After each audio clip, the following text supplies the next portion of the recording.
Oh, baby, what a show to begin here at the Omaha Baseball Village. Omaha. Where we are joined today by KRT Athletic Muscle Cream, providing increased performance to people who suffer from muscle fatigue and cramps, and by Cross Strain Brewing, Nebraska fresh and always evolving. And on a toasty day like this, always important to stay hydrated. Yes. The 1620 The Zone hydration sponsor is Coke Zero Sugar. Is Coke Zero Sugar the best Coke ever? Uh-huh. Take a taste. Josh Peterson, Matt McMaster with you. Following, where do we begin, Matt? A no-hitter, the first at the Men's College World Series since 1960. The third no-hitter ever at the Men's College World Series. And going into the eighth inning, a perfect game for Gage Wood. He plunks a batter then,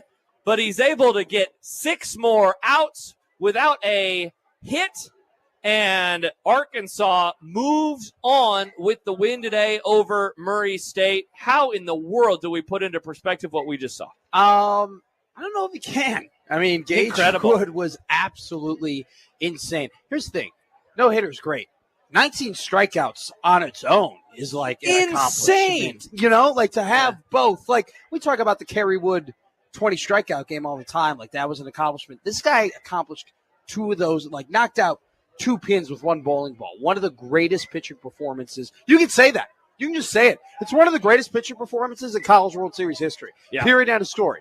All right. It might be, if you make an argument, it might be the greatest pitching performance in CWS history. And credit to Murray State. You know, they hung in there. They played a damn good game. They pitched really well. But Gage Wood said, I'm the guy. Yeah. I'm the guy, and I'm going to take this team to the next round. And the Omahawks are still playing here in Omaha. Isn't that the part that is maybe even wilder about it? And I thought Happer did a great job of putting it into perspective. And by the way, quick shout out to John and Happer, Gary down on the field. All of them. And I mean, people are asking if Connor Happer was calling every game, would that guarantee a no-hitter? People are asking. People are. I'm hearing whispers that maybe Arkansas actually requested Connor Happer announce their next game. So we'll see. We'll see if we can deliver the goods. But Happer said it afterwards, like, this is not a Saturday in April in Fayetteville. This is a elimination game on day 4 of the Men's College World Series. They needed this performance. I mean, it was their season. And the game was close. It was this really game was game. humming on, and there's not a whole lot of offense on either side. And so each and every one of those outs was needed. Now, let's talk about what happens in the 9th inning, because as we mentioned, the perfect game goes bye-bye in the 8th. And it's like, rats. But then boom, boom, boom. See you later going into the 9th inning. Arkansas's top of the inning flies on by. And so we get to the bottom of the 9th, 3 outs away from a no-hitter. And yet again, he plunks a batter. To which Dave Van Horn does, I'll review it. And they talked about on broadcast. Well, he's probably just trying to slow things down a little bit. 1,000,000%. It's a timeout. And then they call it a strikeout. They say that the batter leaned into it, which, I mean, I've watched that replay many times. I still am not seeing it. It's okay. It's fine. It happens. It doesn't matter. He was going to get it anyway. That's kind of how I see it. But DVH with a bit of a horseshoe up the. And he adds a strikeout. I mean, it's incredible. But Gage Wood, and we talked about this all week, right? Teams get here to the CWS and they act a little bit different. They get a little bit more tense. You see the white on their knuckles. Appear up on the steering wheel, right? It's a different, weird things happen here. Gage Wood did the opposite. Yeah. He was not tense. He was him. He is the guy that, credit to Gary, who said it on the field. He pitched that way against Creighton 2 weeks ago. He was this dominant against the Blue Jays 2 weeks ago. And so he takes that momentum. He brings it back here to Omaha, funny enough, on the field that Creighton plays on, and does it to a Murray State offense that has been absolutely incredible. Murray State's offense has been one of the best in the country this entire NCAA playoffs. I mean, they offensed their way into this field. And now Gage Wood steps up and does that. It is one of the greatest performances I've ever seen. I think it is. I mean, for me personally, I've never seen a no-hitter before. Never seen a pitcher that dominant before. It's the best performance I've ever seen with my own eyes. One of the best performances we'll ever see here in Omaha. And the Arkansas Razorbacks, they are going to the next round. And it's going to be very, very interesting to see who they take on. Do we have a rematch of LSU and Arkansas, or do they face off against the Bruins, who have been playing great baseball in their own right? We will find out what that matchup is as tonight unfolds. UCLA and LSU will be on for the next hour and a half ahead of that one on this special Tuesday or Monday edition. Tomorrow is Tuesday. I got Tuesday on the brain. On this special Monday edition of Unsportsmanlike Conduct with Josh Peterson and Matt McMaster. We got Josh Hodson here as well. We appreciate everyone joining us. If you just missed it, what a performance. You had the no-hitter, Arkansas 3, Murray State 0. And so the Hogs, they survive, and they do so in historic fashion. Was milling my way around here, Matt, just a few minutes ago. Saw the TVs on in the background, Sports Center, still showing the highlights, still talking about this. That was the longest post-game show that I've ever heard for a non-championship series ever here. I mean, just soaking it all in. And you could tell the emotion that Gage Wood had afterwards, where Gary is like trying to let him, first of all, catch his breath. Then his teammates come over, and he's like, you know what, let's give you a few moments to enjoy this before we talk to you again. And even in that quick moment Gary had with Gage before he let him go, he goes, we just won this game, and, we're moving on to the next round.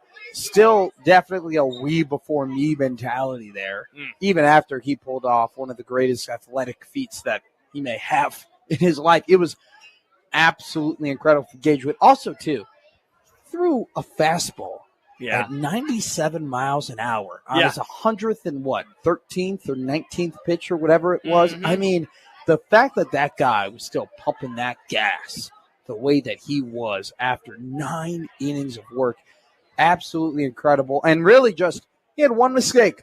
Yeah, he really did. All day. Or two, but the umpire decided not to count that one. Don't matter. So great tweet from Jordan. We will need to hear from Matt on how it feels to be no hit. He can relate, and it includes a great screenshot. Oh, yeah. To the Jack Mitchell experience. Yeah, when you lost 30-0 in April of 24, and there were 0 hits. So what was it like in the Murray State locker room? I got to walk that game. You got to walk that game. I was basically that guy. You were one of 2 walks. Yes. You and, Triple B, Josh Batt. So I'm like the guy who got hit by a pitch. I was like, hey, I did my job. I got on base. Wow. That's how it felt for me. So I don't know about Murray State personally. I think Murray State is a little bit more shaken after their Cinderella run has ended and their season is over. 98 miles per hour on pitch number 118. The seniors are probably, having a very emotional discussion. So you can't really relate with them very well? No, I'm not going to try and insert myself into the emotions of incredible D1 athletes when we relate it to 16-inch softball played by a bunch of middle-aged, unathletic men. As we mentioned, first no-hitter since 1960 here at the Men's College World Series, and the third one overall. Absolutely insane. So 19 case. Now, so it's the first no-hitter in 65 years. This is the first time in, 68 years we had a field that has no repeats from the year before. It's a history-setting College World Series. But once again, Gage Wood, the dominance he displayed against not just any offense. It was an offense that has been incredible this postseason, and he shut them down. Absolutely did. Absolutely did. You can come by the Zone booth at the bullpen inside of the Omaha Baseball Village and register to win a $16.20 The Zone prize pack of KC Royal Sports tickets and ice cream for a year from Ted and Wally's, 13th and Mike Fahey. We have the special edition Zone hotline rocking and rolling today, powered by the Sedora Law Group. Your outcome depends on what you do next. 402-951-1620. Charlie texts into the show. Back to your conversation from yesterday about ranch. Instead of tossing wings in a sauce and then dipping in ranch, would you eat wings that are only tossed in ranch? No. What about this? What if you tossed them in ranch and dipped them in buffalo? Oh, no. What I would like, though. I kind of want to try that now. So there's ranch seasoning, and then you add the buttermilk, right? And that makes it ranch. I would do ranch, like a dry ranch rub on my wings. On your wings? And then, but I don't think I would want a drippy, milky ranch. What if you charred your ranch wings? Oh! So then it's less drippy. Oh, you might be cooking with peanut oil there. Yeah? Yeah. You kind of were getting into Gruden territory for a moment. I'm losing my voice. You might be cooking in peanut oil, Let me tell you something, man. You ever take a wing and dip it in ranch before, man. Hey, knock on wood if you're with me, all right? Let me tell you something, man. When I look at Good. Gage Wood, man, I think of a flamethrower, man. As bad as your Harry Carey is, that is as good as your John Gruden is. Hey, well, now I'm losing my voice. Yep. Now I'm becoming Gruden. Yep. I am John Gruden, Well, man. I guess that's what it'll be 3 for the rest years of the you've way. been clapping. You got a dummy clap? Wes writes, Gage Wood had the most dominant pitching performance I've seen in a long time at any level. Hey, guys. Any Harry level. Carey here. Wow, and how about Cubs this? win. No, that's horrible. Please stop it. Please stop. Hi. You're Bill, better. yeah, Hi. I'm way better than yours. Bill texts in. What a wonderful performance. Bill with was that Trump? Was that Yeah. your Trump? I'm getting deeper, though. Bill says this game with the guys on the call, Gary postgame, and the great work you guys are doing is a real reminder how lucky we are. Now I'm losing it in Omaha to have this kind of talent on 1620. Thanks for the great I stuff. thought you were going to write. They're going to read this talent and Matt. And Matt, yeah. 1620. All the talented guys and McMaster are doing a wonderful Are job. incredible. Well, we will continue on. Thank you so much for joining us on this special How edition about Gage Wood, man? of Unsportsmanlike Conduct. Incredible. We got Little Pig Suey, we got our baby. boy Jake Janicek back in the studio. Otson hanging out to our left. You're Matt. I'm Josh. We'll You're continue Josh, I'm on. Matt. We have so many topics that we haven't gotten to over the last 4 days. Oh, how are you? Yeah. Well, hey. All right, we'll go to break because people are here that I know. People that I don't know. I The can't wait to meet Wagner them. family is Hey, here. Wagners, how are we? All right, so much more to come here on 1620 The Zone.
Josh Peterson, Matt McMaster on the special edition of the program Unsportsmanlike Conduct, and we are powered by Access Bank, here for a reason, yours, and by Children's Nebraska. And we would implore you to come by the Zone booth inside of the Omaha Baseball Village for some chewy granola bars from Sunbelt Bakery.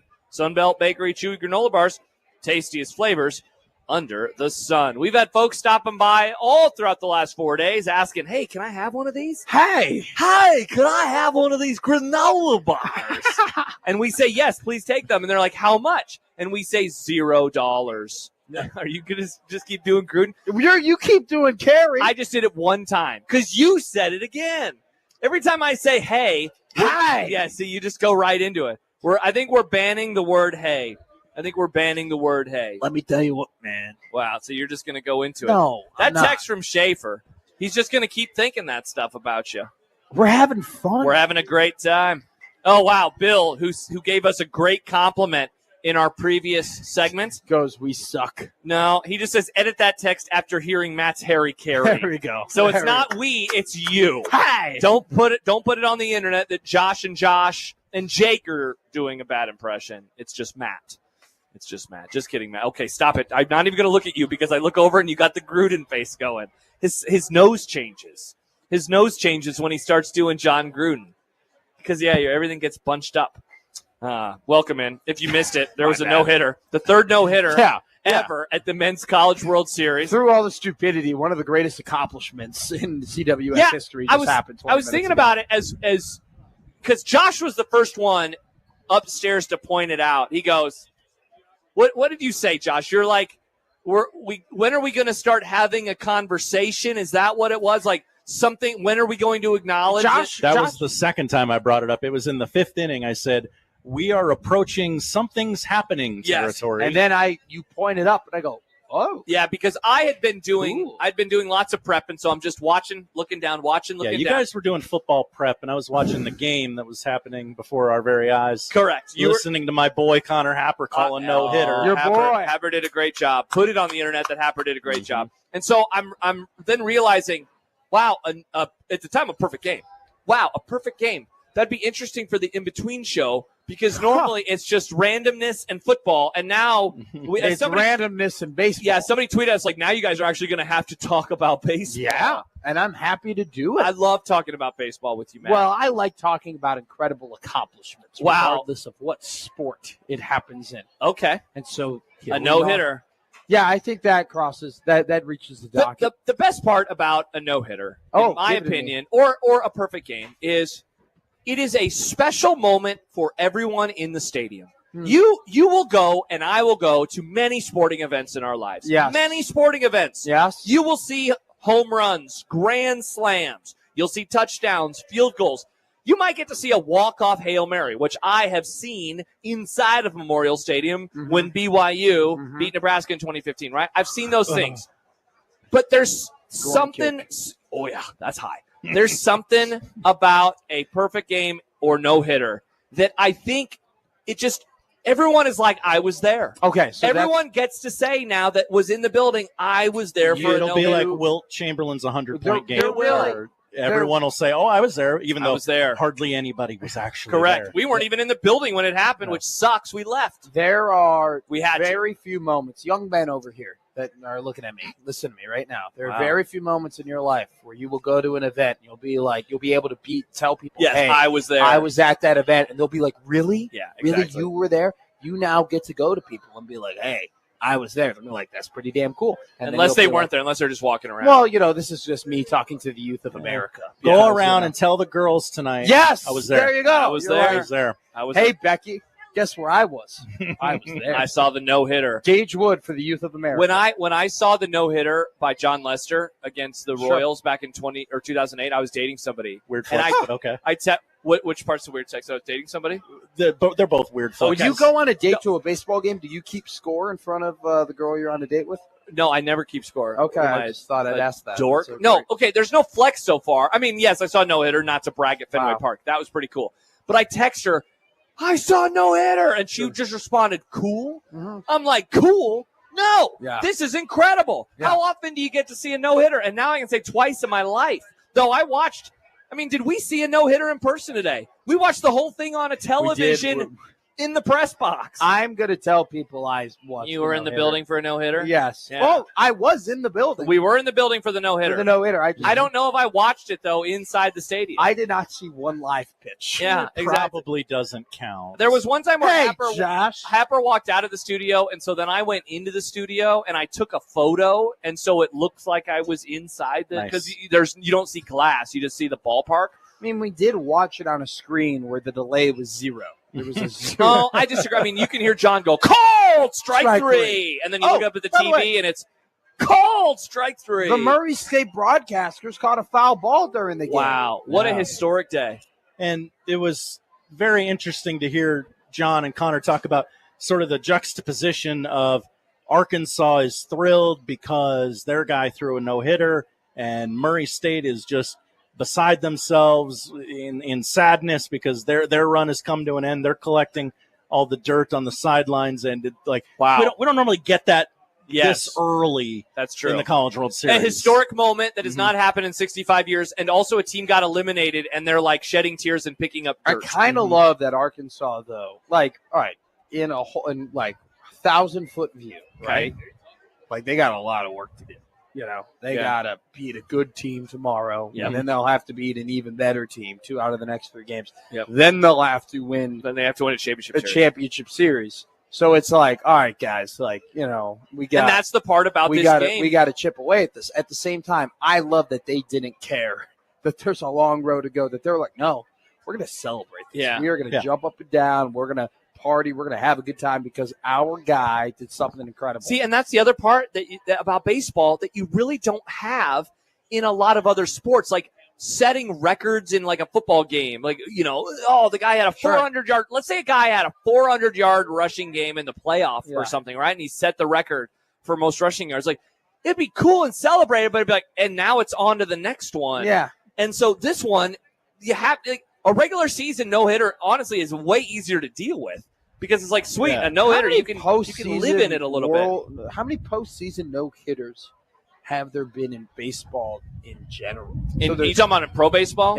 And just like, it's not very many. It's very rare. Because I remember when Roy Halladay threw his, was that a perfect game or a no-no? I believe it was a perfect game. That was the first time since Larson in the World Series, right? And that was in the 50s. And so his, I think, was in like 08-ish. You think that's 50 years? See, so it's 3 in the CWS. Yep, might be like single digits in pro baseball too. It's not very many. It could be. We could have watched a single digit. Absolutely performance, and that's incredible. So that's you're the damn right. I was there. And that's the macro. In the micro, Arkansas didn't touch their bullpen today. No, and Lord knows what time they're going to play tomorrow, or who's going to maybe go out there, throw 12 pitches, and the game gets rained out for 4 hours, and then that guy can't go. That's a great point, Josh. A very underrated piece right now about Arkansas, too, is that, yes, Zach Root, which, by the way, is Gage Wood is their second pitcher. It's not even their first pitcher. Yeah. So Zach Root, who's great, didn't have his best performance. He only threw 38 pitches yesterday. So he's going to be available. He may even be available maybe tomorrow. I think that's when they pulled him when they did. Oh, I think DVH was like, all right, you're not electric. No, so we're gonna save you. Yeah, you don't have it today, and so, but I know that if you throw 50 more pitches, we're not going to be able to have you. So we're gonna save it. By the way, all right, I have the answer. So three no hitters in College World Series history now. Okay. Men's College World Series history. There have been 3 postseason no hitters in Major League Baseball history. 2 solo and 1 combined. So we mentioned John Larson. Wow. He threw the only perfect game. That was back in the 1956 World Series. Roy Halladay threw a no-hitter in the 2010 NLDS round, game 1 against the Reds. And then a few years ago, the Astros. They combined to no-hit the Phillies in game 4 of the World Series. I think I have an opinion. Combined no-hitters are fake. That's pretend. Correct. That is it's not a real. It's not a real thing. They didn't allow a hit, is what you say. So that team did not allow a hit, but they did not have a no-hitter. So the Cubs had a combined no-hitter, I think, last year. They didn't allow a hit. But if you ask me, when was the last Cubs no-hitter? When is the last Cubs no-hitter? think it might be Arrieta. And Oh, man, I remember Jake Arrieta. Did he have a beard? Yeah, what a name. Grizzly Wow. Adams did have a beard. Jake Arrieta had 2 no-hitters. Mm. So whatever one was the last one was that one. I think they might have had one. I think Cole Hamels might have had a no-hitter for the Cubs. The last Cubs I think no-hitter. Gary and John, if they're listening right now, are like shaking their head. Combined in 24, Yeah. combined in 21. September 13th, 2020. There you go. COVID's pretend. Was it Cole Hamels? Alec Mills. Not COVID. Alec Mills. COVID isn't I pretend. forget about Alec COVID Mills. stats are pretend. April 2016, Jake Arrieta. There you go. They won the World forget Series about in Alec 2016. Mills. Alec Mills was electric. Yeah, they did win. They won the World Series. Country Fest is back at OBV this Friday. OBV welcomes Walker Montgomery and special guest Casey Johnson. Kimberly Meyer to the Beer Garden stage. This is an all-ages show. Get your tickets at OmahaBaseballVillage.com. And please stop by the Zone booth inside of the Omaha Baseball Village and register to win ice cream for a year from Ted and Wally's. Ted and Wally's official ice cream of 1620 The Zone, celebrating more than 35 years with over 3,000 flavors. Benson in the Old Market, Omaha. We roll on when we return. We are taking you up to 540 for tonight's winner's bracket matchup between the Bruins of UCLA and the Tigers of LSU. We have not talked a single second of football in this show. Stop clapping about Pat that. on the back for us. We're changing the tune when we return. Some news coming out about football since we started the show that we can get to. We haven't talked about Bill Belichick yet. Yes, we're going to talk. And not Jordan Hudson. We're talking Not about Jordan Bill Hudson. Belichick. Coming up next year on 1620 The Zone.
Welcome back to the Omaha Baseball Village alongside my partner, Matt McMaster. I am Josh Peterson. We have Josh Otson here.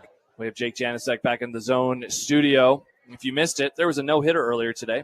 Pretty cool. Arkansas 3. Really? Murray State 0. I had no idea. What if somebody's getting in their car and they sense the sarcasm in your voice? Yeah, they've been working. You know, it is a work day. Oh, really? It is. Oh, I have not been working today at all, so I have no clue. Wow, Matt, spicy McMaster. I'm hidden. Do you have a Mick complaint that you need to get off your chest? Yeah, I'm tired, and I've become immune to Monster Energy. It's just not having the kick it used to. You need another one. Open up the fridge. This would be my third one. It'll help. It's great. It tastes awesome. Yeah. But it'd be a lot of caffeine. That would be a lot of caffeine. Well, if the no-hitter isn't caffeine, then I don't know what is for you. I was awake for a good 20 minutes after Gage Wood goes, yeah, clear. Yeah. And now I'm like the Pit season 2. Whoa! Is that like the wall or the floor? SMH. So we're going to get very Gen Z of you. SMH? Yeah. Oh, millennials have been saying SMH for years, youngster. Okay. Jeez. Yeah, we invented shaking our head. We've been right. shaking our heads at you. So we're going to talk some football, but I did want to get to the news of the day. Oh. Game 5, NBA Finals coming up tonight. 2-2 series with the Thunder and the Pacers. It's going back to OKC. They're doing the team intros tonight. That you just ruined the news. Oh, my bad. That was the news. Oh, I thought it was bigger than that. No. How about this from Shams Charania? Good friend of mine. But no. We've worked out together. Because he's a Chicago boy. So him and I were at the same gym multiple times. Before he was famous? No, during. When he was famous? Literally like 6 months ago. Did he just stare at his phone the whole time? Yes. Dude, that guy. Yes. Okay, here's an opinion. Yeah. Worst life. I don't want to be an insider. So, not a joke. He would do his work. First off, he is a smaller human. Okay. He's not very tall. Okay. But he is ripped. Really? He is a good-looking guy. Yeah. Freddie said he's got big muscles. Yeah, I wouldn't want his job. Very toned. His paycheck sounds fun. Wouldn't want his job. I think he's still. I was told.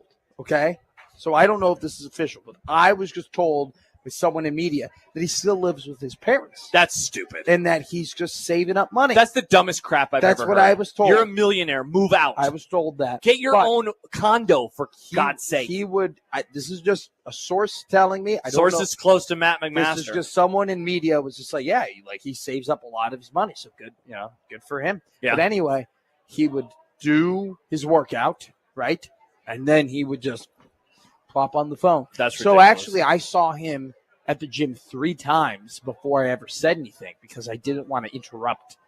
Yes. Like I try and find a good time to do it, and To then say hello. Yeah. And then I got to like when we saw Clinton Yates. Literally same You thing. said something nice to him. Yeah. Yeah. But I had seen him like twice before, and I'm a big fan of Clinton Yates. Yeah. But I didn't want to just be like, oh my God, I'm such a big fan. Like you got to, naturally wait for it. Anyway, very nice guy, Sham Shernia. All that to say, very, very good dude. So he tweeted, "Fun news. Fun news. ABC is with airing Fun Sun. ABC is airing the Oklahoma City Thunder and Indiana Pacers starting lineup introductions ahead of Game 5 at the NBA Finals tonight. First time starting introductions will be broadcast at the Finals since 2013, sources said. Now, look, this is not a segment about you and me actually breaking this down. That would be ridiculous. Very stupid. Here is the angle of this.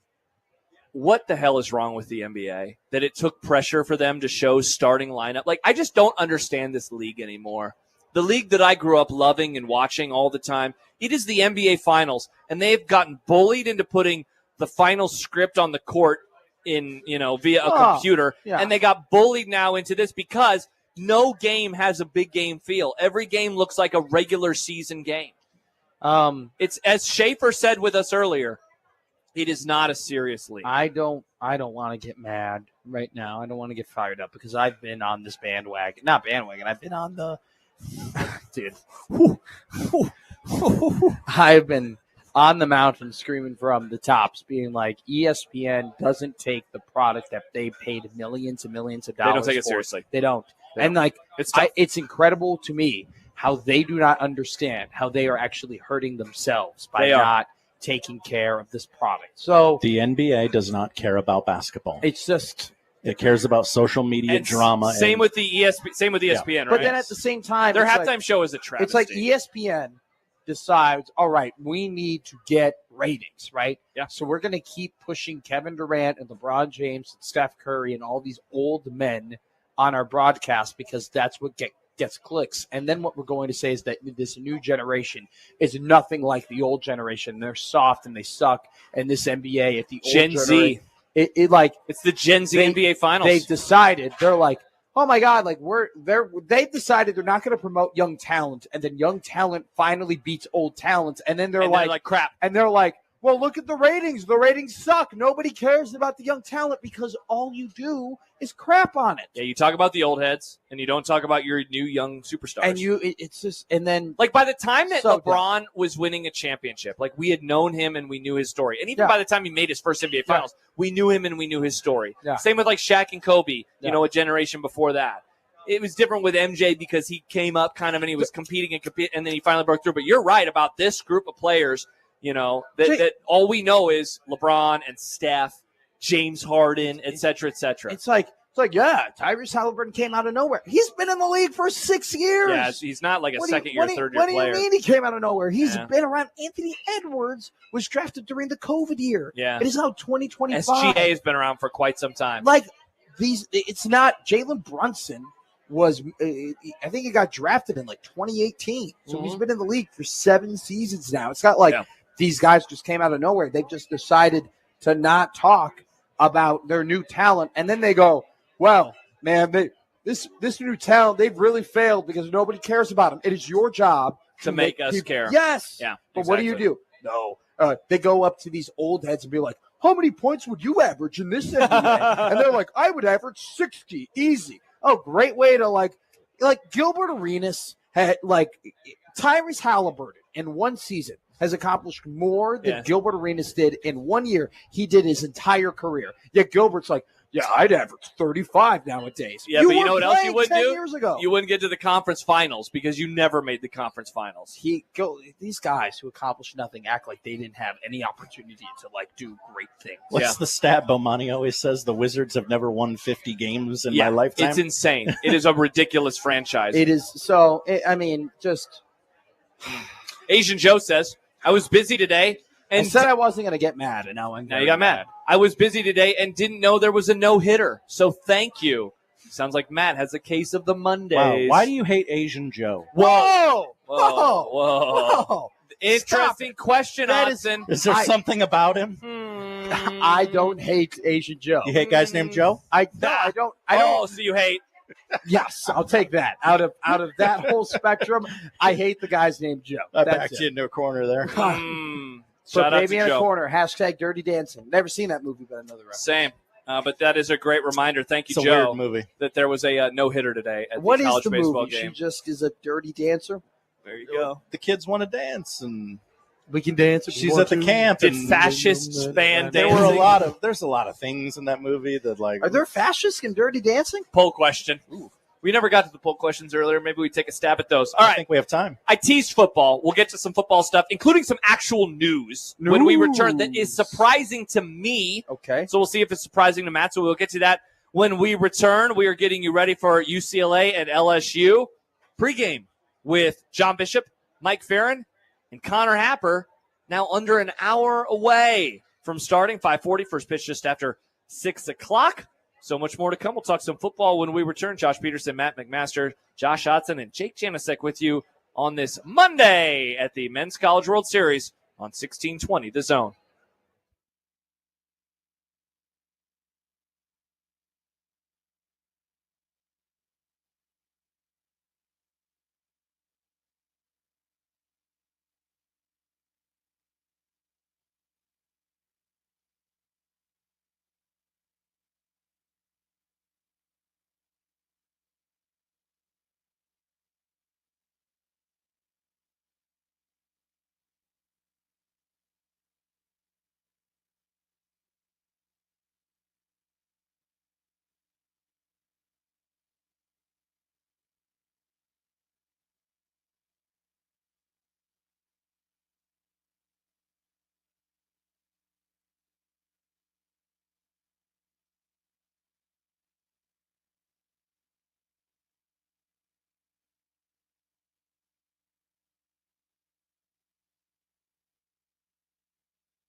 Josh Peterson, Matt McMaster with you at the Omaha Baseball Village following a 3-0 Arkansas win over Murray State. Murray State's going home. Arkansas is moving on. They will play the loser of tonight's game between UCLA and LSU, and they did so with a no-hitter from Gage Wood. First no-hitter at the Men's College World Series in 65 years, and in the process, 19 strikeouts. That's crazy. What a performance by Mr. Wood. And so Arkansas moves on. They live to see another day, and Murray State's season comes to an end. So I have an opinion. I do have an opinion, and I have an opinion on this. Okay. I'm surprised by what happened with the Football Oversight Committee today. Oh, no. So we have had on our prep sheet, no joke, since Friday. Yeah. We have had a discussion about the single transfer portal window Yes. in college football. Yes. Chris Vanini had an excellent write-up in The Athletic where he said momentum is growing for a single transfer portal window in football. Which, by the way, is the standard in every sport. It would make so much more sense. So He much says better. with an official recommendation could come as soon as next week, a.k.a. now. He says, when will it be? January or April? And so we've had this on our prep sheet. We've not had a chance to get to it. But this is something that we're wondering about right now. As you said, Sure. College football is different than other sports. They have a December and an April. Kirby Smart said at the SEC meetings last month that this is the biggest decision that has to be made in college football right now by far to me. And so we thought today we might get some news. Well, as Ross Dellinger tweets, the Football Oversight Committee did not discuss or make a recommendation on the transfer portal window. A decision on the portal likely lies with the House Implementation Committee and Power 4 commissioners. It may be a key topic this week in Asheville at commissioner meetings. Jeez, how many meetings, by the way? Has this always been Too many meetings. a college, because look, relatively new to just college sports in general. And when I mean relatively new, I wasn't fully into college sports until 5 years ago. Sure, right? Sure. So these mass amount of meetings that we've had, right? Mm-hmm. Is this a standard practice that it seems like every other week there is some summit that they're going to where it's just a big old news dump all the time? I think it's standard. I think the difference about the last few years is it actually matters. yes, there's just so much more that is happening, I think. Yeah. And, there's more avenues to learn the news. You know, oh, good point. 2005 me, go to college football news in the offseason just hoping for preview columns. Yeah. It wasn't like I was going to be a magazine being like Greg Sankey spoke to reporters and said, man, Correct. we might want to do 4+4. Plus, 2 plus 2 plus and look, maybe Matt, I just don't remember it, but there wasn't a whole lot of changes happening in college sports back then. Point. We're living in this era now where all sorts of things are changing, and this is a huge thing.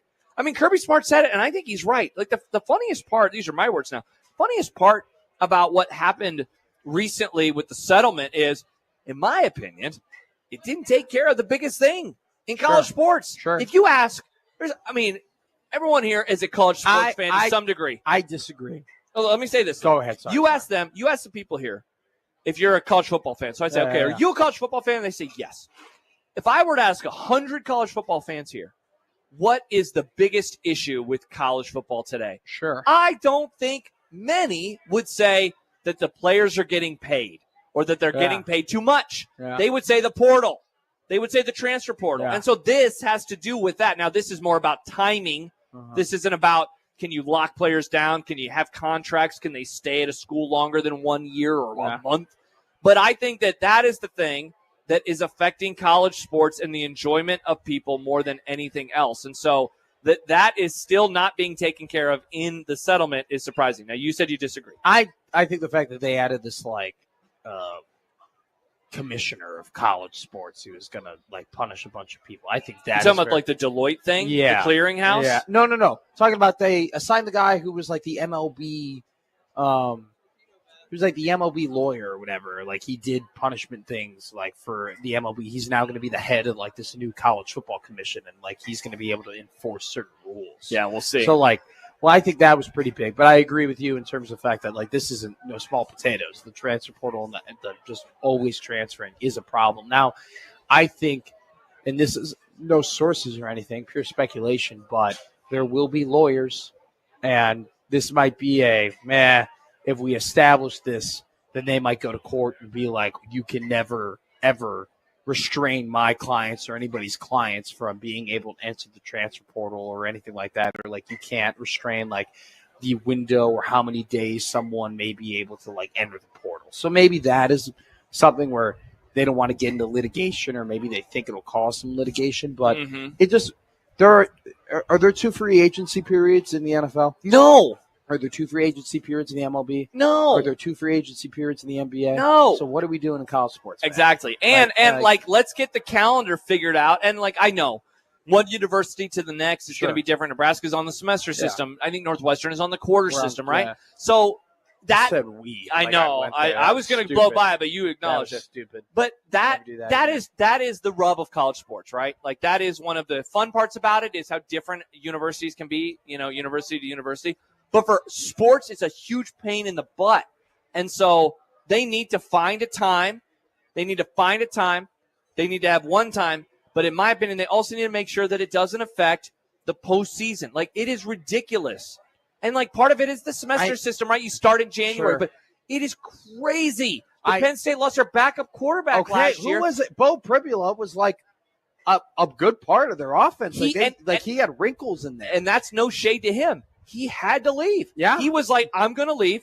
I want to go, and I want to be a starter somewhere because Drew Aller's coming back. Yeah. So I have to do this now. I'm not hating the player. I'm hating the game. Well, look at Rocco Spindler, where glad he's at Nebraska, right? Mm-hmm. But, like, Rocco Spindler in the open market might have gotten more money than he did, right? Like, or not in the open market, but Rocco Spindler might have gotten more money because he went into the portal than he would have stayed at Notre Dame. Yes. Yeah. Well, what I mean by this is, like, he had to enter the portal late because he made it all the way to the national championship game. So he entered it basically as late as you possibly could. Yeah. Where classes have basically already started. Exactly. And so some schools were kind of like already spent their money or already got offensive linemen or already, like, filled the hole that he might have filled. And, like, once again, glad that he is at Nebraska. I think it was a great pickup. But, like, for Rocco's sake, right, like, if there was one transfer portal window, he would have had more options, right? Yeah. And people would have had more money to be able to give to him. Now, I think he did pretty damn well for himself, But all this to say, this might be an unpopular opinion here, and I don't think anybody's being like, oh, what about the millionaires? But I do feel bad for some head coaches in terms of the quality of life, in terms of their job. Yeah, now right? and I'm with you, right? Like, they get paid handsomely to deal with this. Yeah. But that doesn't mean that it's not stupid. Yes. And it's the sport is very dumb. Like, Ryan Day won a national championship, and then the very next day he had to re-recruit his players to not leave. That's ridiculous. And then he had to then figure out, oh my God, how am I going to fill the holes of some of these guys leaving or some of my seniors going? I have to get back to work immediately and go into the transfer portal. Like, let the guy sleep for a week or two before you just bang. There's a way to do that stuff better. Absolutely. All right, more to come as we get you ready for UCLA and LSU. Josh Peterson, Matt McMaster with you here at the Omaha Baseball Village. Stop on by. We got a bunch of stuff here at our table. We'd love to see you. We'd love to meet you. 40 minutes to go here on 1620 The Zone.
Josh Peterson and Matt McMaster with you.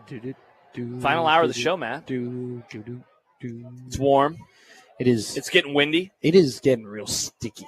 Oh, yeah. Real sticky right now. It's sticky, all right. We are here. We are on the air, and we are counting down to pregame coverage of Bruins Tigers, UCLA versus LSU tonight from the Chuck Box.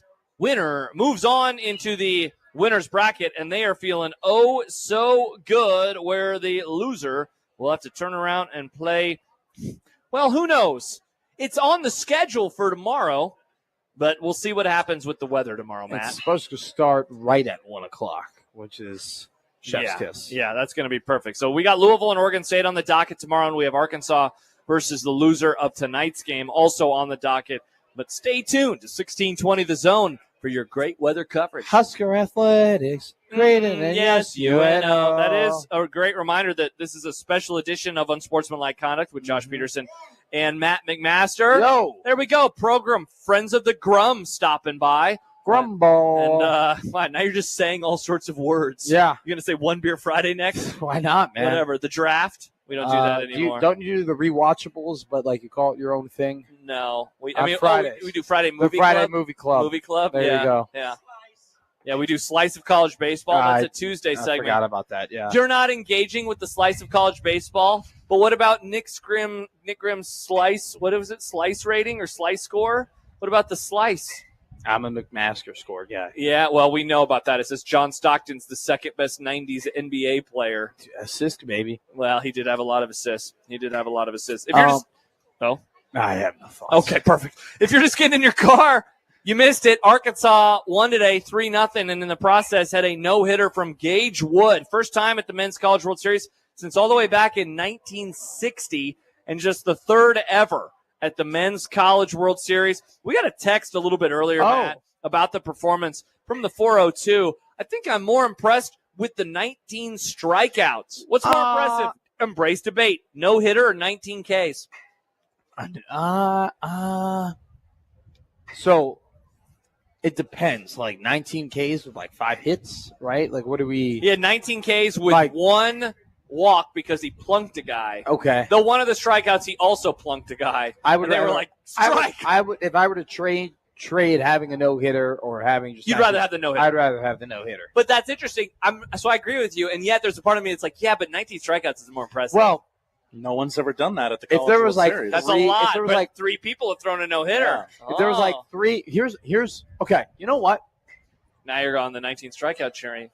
If you have like 3 strikeouts and a no hitter, that no hitter has a lot to do with the field behind you. Ooh, whereas the 19 strikeouts, it's like a lot about you. You know what I'm saying? That's a great point. You did it. Where it's like your guys had That's you, man. Let me tell you what, man. I can't do it right. All right, you're good. I'm losing my voice. Yep. But needs throat coat. If 24 hours or 24 outs come from behind you, that's a team accomplishment for sure. Where this is like a little bit more about Gage Wood. Well, it's like the fact that only 8 times the ball was in play. That's nuts. That is crazy to think about. 70% of the outs were him.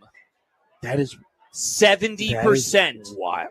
That is crazy. I wonder what the most strikeouts responsible for a pitcher has ever had in a no-hitter or a I'm perfect pretty game. sure Scherzer might have had a no-hitter with 20 strikeouts. Yeah.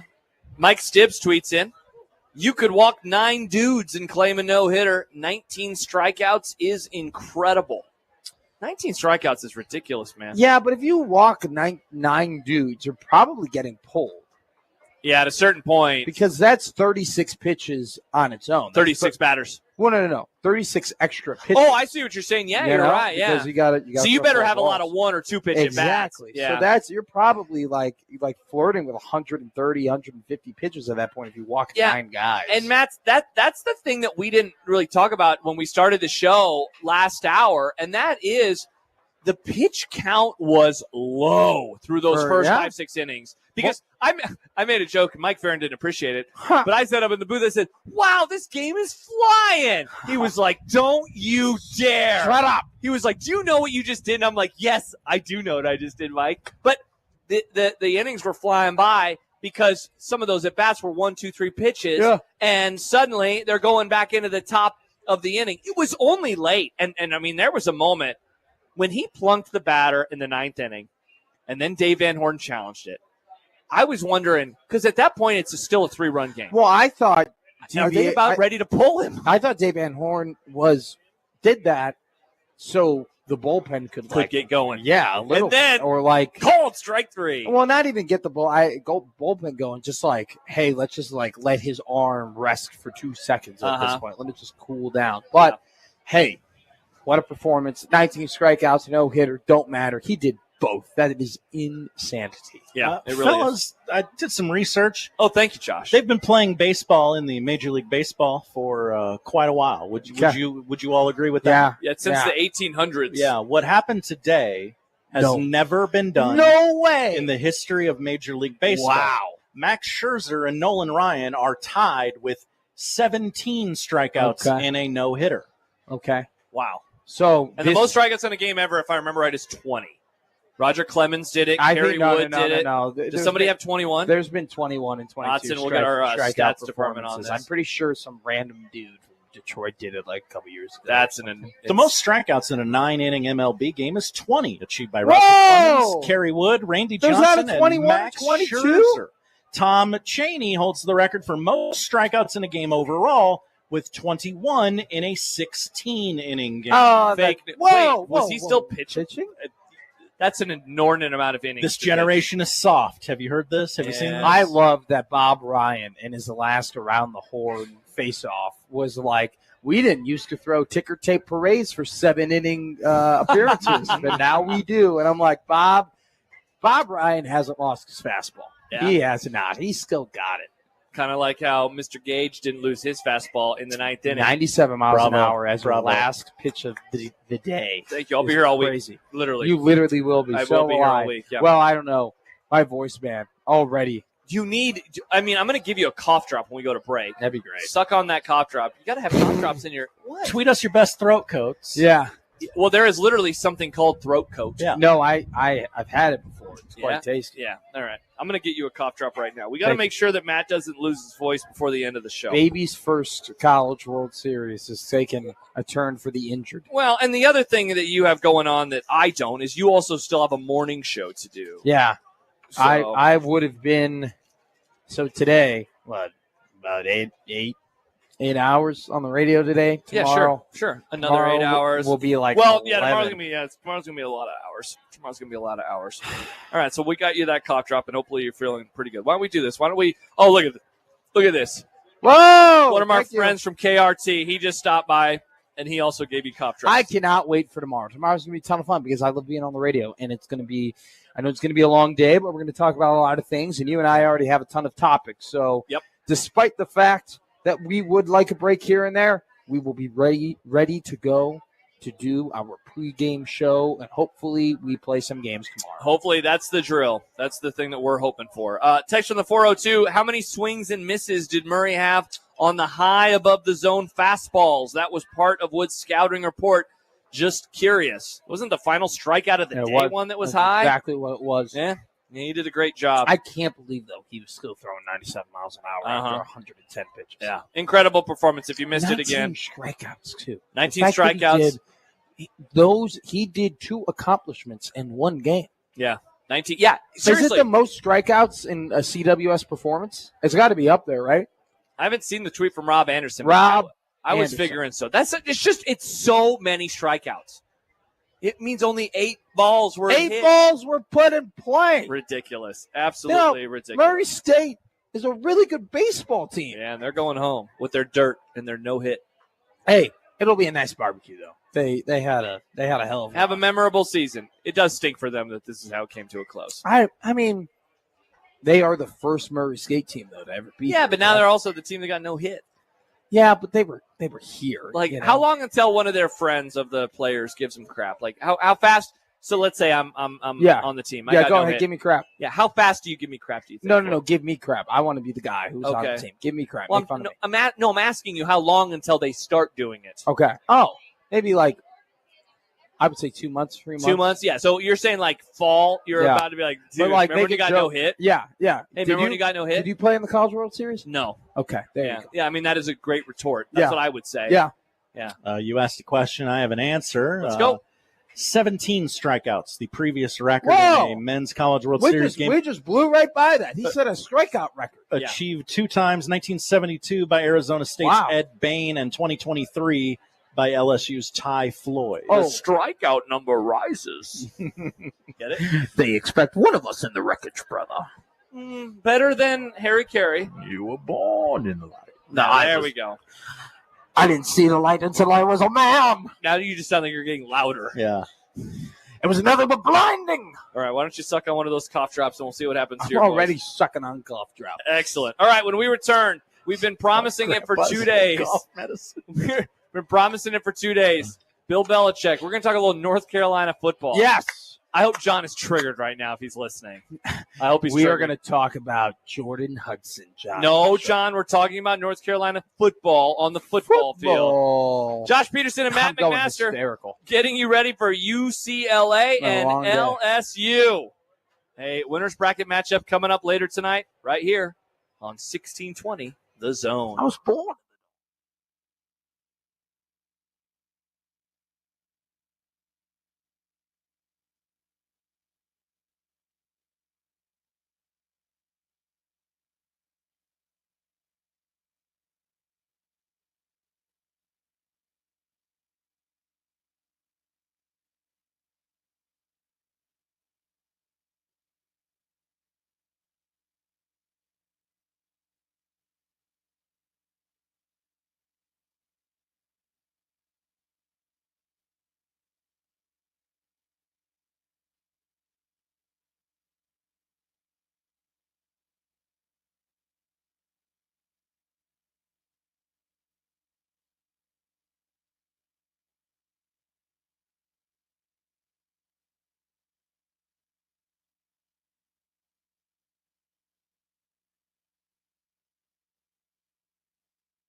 Josh Peterson, Matt McMaster with you at the Men's College World Series. A lot of people with thoughts on the impersonations, I know I Matt. suck. It's a bit. A lot of people with thoughts. Hey! Many thoughts on many sides.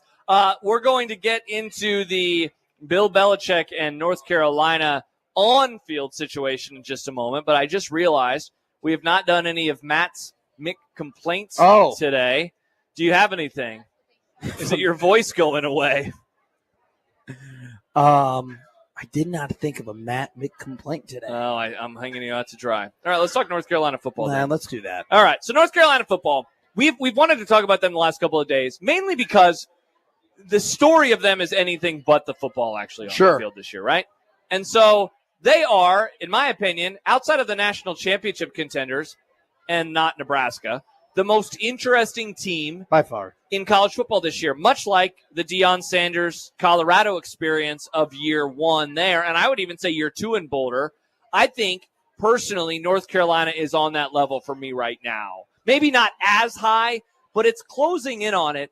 And mainly, and again, we're not going to talk about the Jordan Hudson stuff. Yeah. But the way in which Bill Belichick's career seemingly went sideways at the end in New England for a variety of reasons. Essentially the post-Tom Brady era. They made the playoffs one time. That was in 2021. When they made it, the Bills put up the greatest offensive performance in the history of the NFL playoffs because they scored a touchdown on every drive. They got every available yard to them. It was the most dominant victory that we've seen, at least on that side of the ball, right?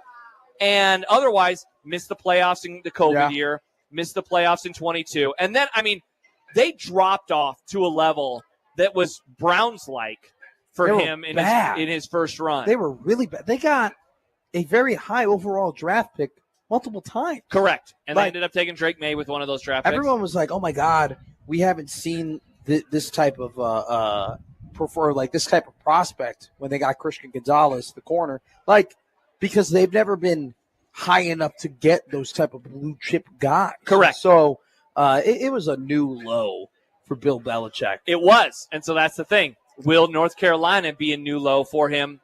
Because now he goes to a college game that is very different, yes, than what it has been over our lifetimes. But they're trying to sell us on, well, it's now more like the pros than it has ever been before. But the guy that he put in charge of his roster sucks. Mike Lombardi? Horrible. Yeah. Horrible. And he's a bad podcast guest. But is he? Oh, horrible. I think he's an okay Pat McAfee guest. I think he sucks on Simmons. Oh, wow. Yeah, okay. I don't like him. Kyle, don't turn on the TikTok camera. I don't want to hear from Mike Lombardi. That guy stinks, and now he's running the ship. They're going to be well coached. There's no doubt in my mind. In terms of, being able to tackle? Disciplined. Sure. I don't think they're going to have a lot of penalties. That's just not a Bill Belichick thing. They're not. They're going to be able to tackle. They're going to be prepared, and most of the time, just from an X's and O's football perspective, they are going to have the coaching advantage in every game, maybe minus Clemson. And I'm not saying that historically Dabo Swinney is a better coach than Bill Belichick, but Dabo Swinney definitely has a, more college experience, a better college coach than Bill Belichick. And so outside of that, though, I'm a little worried about their linebacker situation. You look historically at the New England Patriots when they were great. It's because they had some great linebackers, Gerard Mayo, Donta Hightower, Teddy Bruschi, Mike Vrabel, who is now by the way, two of those guys, Gerard Mayo and Mike Vrabel, were the replacements for Bill Belichick, so that's kind of funny. But Mekhi Bayer is going to have to be the big deal at linebacker for North Carolina, which is, Nebraska tie, very interesting. But I think this team, and their schedule is pretty manageable. Being in the ACC, the TCU game is going to be pretty cool. The UCF game will be very interesting as well. So I think they're going to be good, not great. I think they'll be 7-5. So let me ask you this: you mentioned the well-coached stuff, and by the way, Sam writes terrible Simmons guest. See, many are saying put it on the internet that he's a terrible Simmons guest. So you mentioned that they're going to be well-coached. I think that you're right in terms of the basics. Yeah. I heard an interview on a recent Split Zone Duo where someone who has covered Bill Belichick or and knows about the X's and O's, he mentioned the same thing. They're going to be really well coached. They're going to tackle. They're going to do all of the basics. But Richard Johnson, I thought, asked a great question, and that is, but what about the time? Are they going to have enough time to implement everything that he wants to do? Because in the NFL, you don't have a cap on hours per week. And look, in college, it's not like they're only with them 20 hours, right? Like the number climbs above that because games don't count amongst that. Other things don't count amongst that. But still, is there enough time to do all of the things that not just he needs to do, but Bill Belichick needs to do? It's one thing like Bill Callahan gets to college. Bill Callahan, complicated playbook. Yeah. Not enough time. Yeah. And I thought that Nebraska struggled for a variety of reasons in that era, but I've always thought that one of the big ones was he is an NFL guy who is used to working with NFL time. And that was Bill Callahan. Yeah. So what's it like now with the Bill Belichick? So that's the thing that I keep wondering about with this team and how well that's going to be able to help or hurt them. I don't think Bill Belichick wanted to coach in North Carolina. No, he wanted to coach in the NFL. But then he was like, I would only – and people have done this before, and typically – it doesn't work out for them. But he goes, I will only do this if I get this, and this. And it's a ridiculously long list of things. And North Carolina goes, yeah. Belichick went, wow. All right, cool. It's not going to get any better. And so the fact that he has full autonomy, that he doesn't answer to anybody. Really. Like he does what he wants. And don't say Jordan Hudson. We're not talking about it. He gets to do what he wants. And so I think the fact that he doesn't really have to jump through any hoops or anything like that, like they're going to do what they're going to do, that definitely helps him. I don't think they're going to like make the playoff for like be world beaters or wreckers or anything like that. And they have lost some talent in the transfer portal since he's come in. Bo Atkinson was by far their best defensive player last year. He's now going to play for Ohio State. So, they're going to be fine. And I think, like, Bill Belichick is a coach who he won in Cleveland, right? He won. A tiny bit of winning in Cleveland. But, for the most part, he was pretty bad there. Considering Cleveland's history.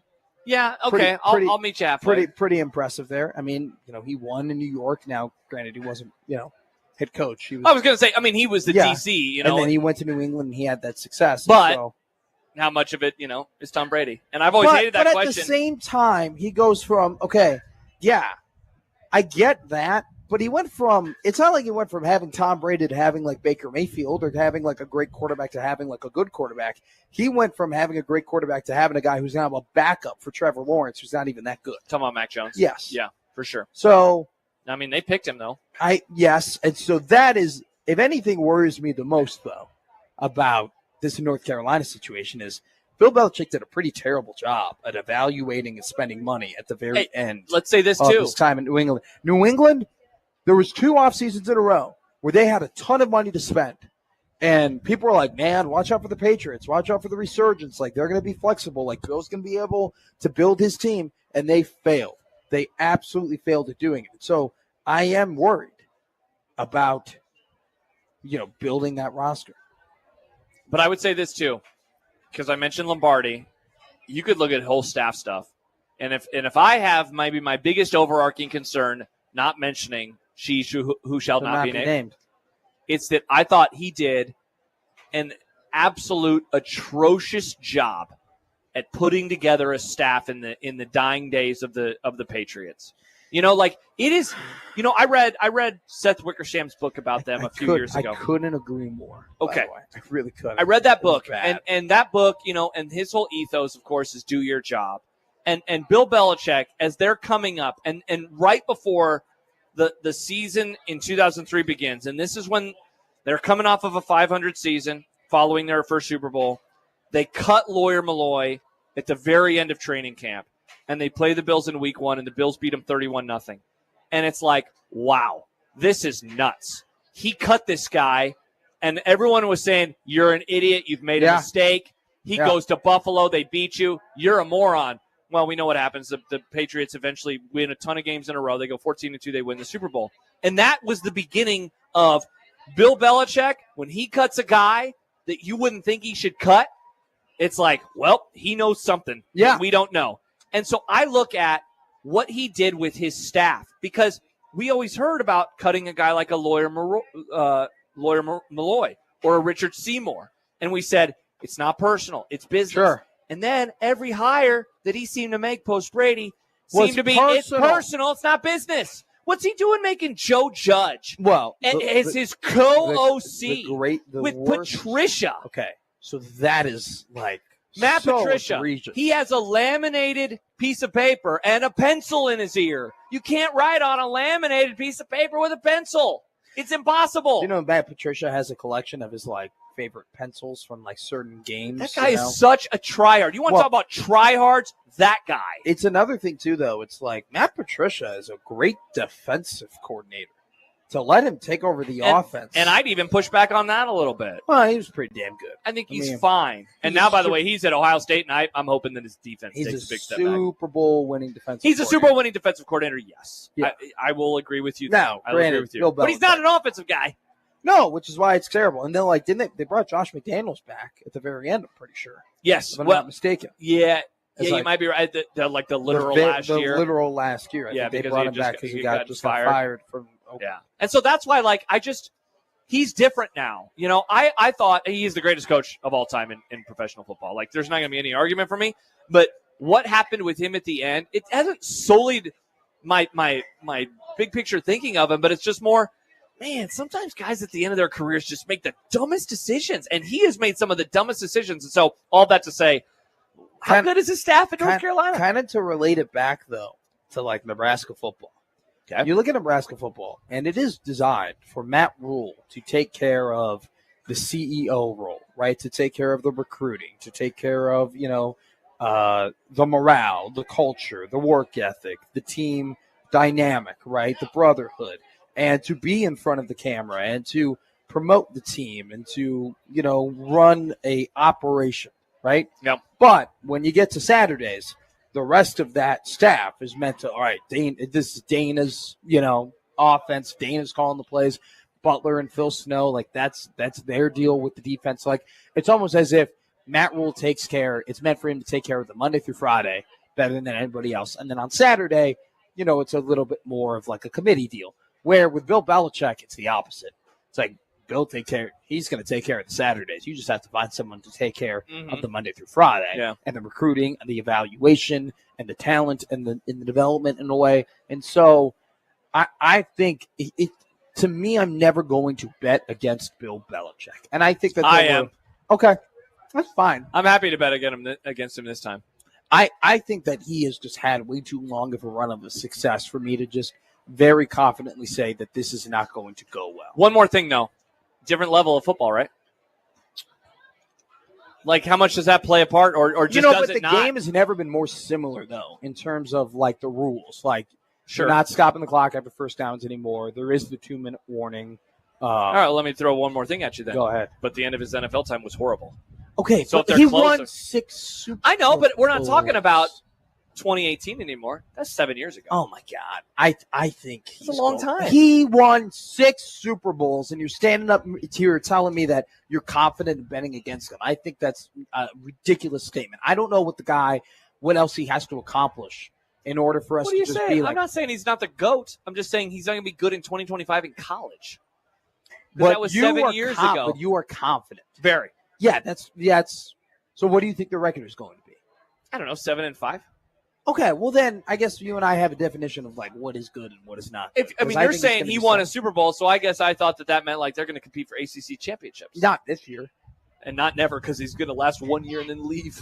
We'll have to see. I don't know. I am worried though about like people don't understand how bad Bill Belichick was as a general manager the last 3 years. So why are you confident in him then? Well, like I told you though. I'm confident in his like coaching ability on Saturdays, and I'm not going to say, well, Bill Belichick is going to get out-coached by anybody and out-prepared by anybody or out-disciplined by anybody. Yeah. I am worried about from like a achievement perspective that their ability to like assess talent and recruit talent and evaluate talent is going to maybe stop them from becoming a perennial program in the ACC. But in terms of like, I don't think it's going to be a failure. I'm confident it will not be a failure. Okay. But I'm also not confident. I am not confident that'll it's going to be a success. Okay. So you just think that kind of purgatory 7-5. I think they'll be good. Land. And then he'll coach for about 3-4 years. Wow, that would surprise me if he lasted 4 years. Really? That's a long time to be in college when I don't think he wants to be I there. do think the plan, though, is to give it to Steve. Yeah. So, definitely. So I think that he'll fulfill. I mean, he signed a 5-year contract. Yeah. So he'll fulfill at least some of that. I don't think it'll be a year. I think he'll give it 2 years. Augie Garrido, may he rest in peace, once referred to your co-host as Steve. Over the course of multiple interviews, he would say, "Thank you, Steve." I met somebody at the gym. They just kept calling me Mike. Nice. I just was like, It's not my name, bro. no, didn't say that. I was just Mike. Nice. Turning to Mike. Nick That Grimm happens. tweets in before we go to break. Hey, Josh, they're playing the Big Ten song in the stadium right now. I saw John Bishop tapping his foot to it. I want to live forever in the ocean. Live forever on the water in the sea. God, what a great song. That'd be a great karaoke song. Can you imagine if you went to karaoke and you sang that song? You get some true football heads in there, and they would say, "Thank you for I your want to service." see the silver lining running something everywhere. John doesn't like I that want to song. live forever. I don't care. Very sad. All right, we're going to come back, get you ready for the baseball. If you missed it, we'll let you know about what happened in the first game of today. Oh, really? What happened? I had no Well, clue. we got another text about it from one of our listeners that makes it even cooler. Oh, So we'll talk about that when we return. Josh Peterson, Matt McMaster here at the Omaha Baseball Village. We got Josh Otson. We have Jake Janicek back at our 1620 The Zone studio. One segment to go, and then it's time for UCLA and LSU in the winner's bracket. Coming up next here on 1620 The Zone.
Josh Peterson and Matt McMaster as we get ready to finish up ahead of UCLA and LSU. Thank you so much for joining us on this special edition of Unsportsmanlike Conduct. We've had Jake Janicek back at our Zone Studios, Josh Dotson here alongside Matt and myself. I mentioned something happened, and if you missed it, we'd love to tell you about it. Arkansas won earlier, 3-0, but that is not the story because we saw for just the third time in Men's College World Series history a no-hitter. The first time since 1960 as Gage Wood struck out 19 batters. Incredible. He plunked one, so he only faced 28. There was a bit of controversy in the bottom of the ninth as he hit another batter. Dave Van Horn challenged it, and then they actually overturned it and said that did they say he didn't get out of the way, or did they say he leaned into it? Leaned into it. I didn't really see a whole lot of movement there. There wasn't. But they awarded him one of the 19 strikeouts. So I mentioned that one of our listeners texted us another stat. This is from the 402. 19 strikeouts, and the pitcher fielded 2 of the hits. Whoa! So 21 of the 27 outs he was responsible for himself. That is incredible. Just 6 outs. Well over 70% was just him. There were multiple guys who was like, this is a little league game. I'm going to get no action here. Yeah, they're just standing, kind of not paying attention. Then, oh, wait, do I have to do? Nope, I don't have to do anything because he Can just you struck imagine out if you went player. like 0 for 3 and you're an Arkansas player today? You're like, I really wasn't. I didn't do anything. Like, literally, there could have been an empty spot in the outfield and we would have been fine. I did not participate. Yeah, let's hope the DH actually did something today. Otherwise. Oh, my God. Well, he's got to. He's the DH. Yeah, that's got to be one of the. That's got to be like a pants down if you're a DH. You just don't get a hit. Like, you have one job, my man. One job. Incredible. Absolutely incredible. Who you like tonight, Matt, in this winner's bracket game between UCLA and LSU? The winner won't have to play for a couple of days. The loser scheduled to turn around and match up with Arkansas tonight. Are we going to get an LSU-Arkansas rematch, or will it be UCLA and the Hogs? This is 2 storied programs with 2 incredible coaches who are at the top of their game, both individually. I love UCLA's story, what they've had to battle through this year, not only just having to travel the entire country playing in the Big Ten, but, they've had some stadium problems as well, and, have a ton of resiliency and have win 46 games and get to this point is an accomplishment. But I was waiting. Yeah, LSU is one hell of a team, and they got a great pitcher pitching tonight in Esiason. So, Ianson, my apologies. So, I will go with the Tigers. Yeah, we're in agreement. I kind of sound like Coach O right now. Yeah. Get those cough drops rolling. I'm in agreement with you. I think LSU